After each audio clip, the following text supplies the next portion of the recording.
Hi guys, welcome to Sprayhead Mondays on Antique Sprinklers. Today we're looking at an LR Nelson flush mount. And I'm going to say it's a center strip nozzle. We might find out that it's a side strip when we run it, but I think it's a center strip. It's a zinc nozzle in a zinc base.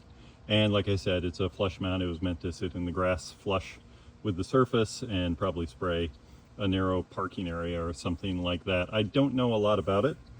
It was one of the many treasures that came from our good friends at Evergreen Sprinkler Supply out there in Boise, Idaho. And I've never seen it in a catalog, and I have a number of Nelson catalogs.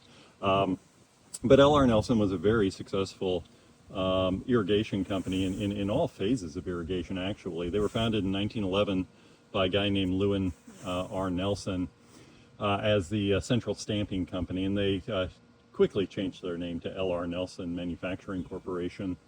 And 3 generations of Nelsons ran that business.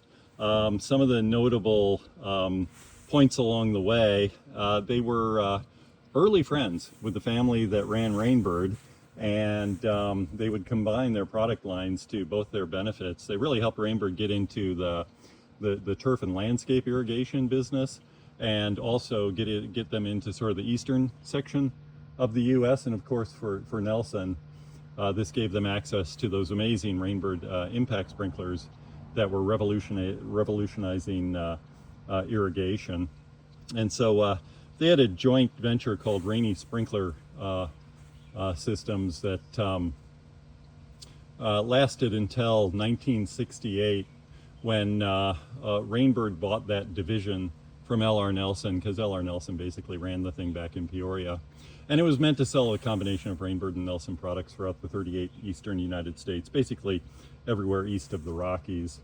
And I've been told that Nelson sold that to Rainbird as a part of settling LR Nelson's estate when he passed. That company stayed in the family until about 1973, when they sold it to Dave Ransburg, and it was around then that LR Nelson's grandson Bart went west to Walla Walla to start what is Nelson Irrigation Company today. But even before then, one of the things that Nelson was known for was those big end guns and stuff like that.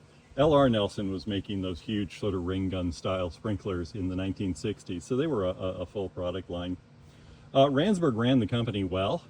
They were a significant player, especially in the landscape irrigation business, and then they really almost dominated the hose end market for many years.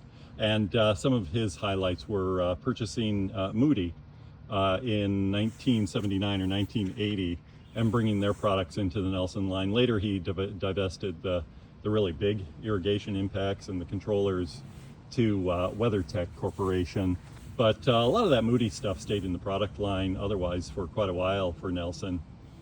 Around 2000 or so, Nelson sold again, and this time it was split into 3 parts. They had a fountain business that went to a French company called Henri or something like that. Their hose end business went to Bosch, and then their professional turf and landscape irrigation products went to a company called Signature, which then in turn ended up being part of Weathermatic after Signature closed. So that's kind of the whole history of LR Nelson Corporation in just a couple of minutes. And mostly I talked about them because I don't really know anything about when this sprinkler was sold, what markets it was meant for, other than it looks like a very inexpensive flush mount spray to me. So maybe they sold it as part of their offerings in garden centers and hardware stores. That wouldn't surprise me a bit. But it's unique. I've never ever seen one before. And so I'm looking forward to seeing this in action, and I hope you enjoy it. Thanks for watching.